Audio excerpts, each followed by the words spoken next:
Salamat kayo sa akin.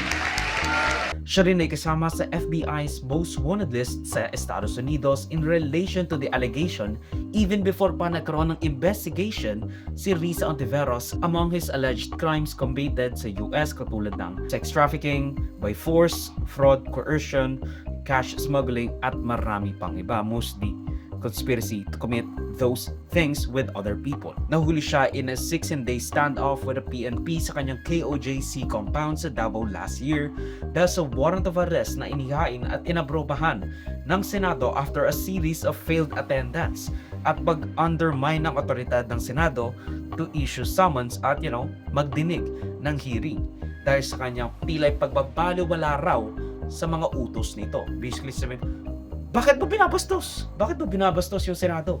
Bakit hindi ka sumusunod sa gusto ng chairperson sa Senado, which happens to be Risa Ontiveros?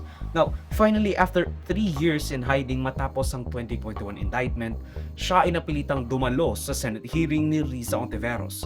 Nakaposas at sa harap ng ilan sa kanyang mga alleged victims.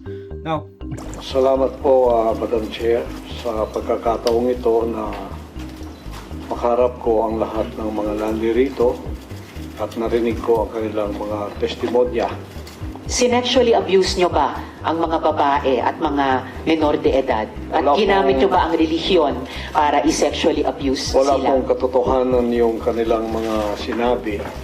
Kung meron po silang mga charges na kriminal laban sa akin, malaya po silang mag-file ng kaso